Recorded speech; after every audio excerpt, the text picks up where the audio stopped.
Orchestra live in person. Even if you're a classical music fan, it's probably been a couple of years at least. But now, Wheeling's own symphonic ensemble is back and has a full score of events to end the year. 7 News reporter Colin Roos is live to tell us when the music will play once again. Colin. Steve, music director John Devlin says it's been too long. The symphony hasn't performed at the Capitol Theater for 20 months at this point, but they've got a full plate as they begin their big live comeback this holiday season. I spoke with the staff to see just how ready they are to get their bows out once again. The power of the trumpet, the hum of the cello, and the delicate wavering of the violin. Whether the music is soft or intense, there's nothing like the power of a live orchestra. The Friendly City has been missing that artistic force for months, along with the rest of the world, until now. The Wheeling Symphony Orchestra is finally back playing to a full audience, with a return to the Capitol Theater in January. That building has been a beacon of arts and culture in our city for over 90 years, and it's never experienced a break in its housing of great art throughout that entire time. But before that triumphant return, they have a few stops to make around the city.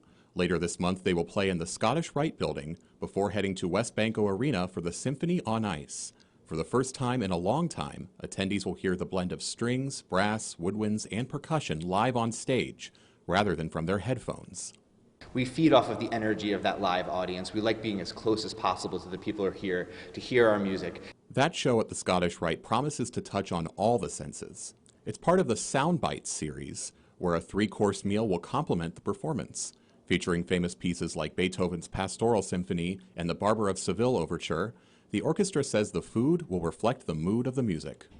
We truly change the way we perform by the feeling in the room. We're always trying to create a message, create a story through the music that we play, whether or not there's a true story attached to that music. Devlin says they wanted to find a way to feature the great works of the past while spotlighting the bright talents of the future in orchestral music.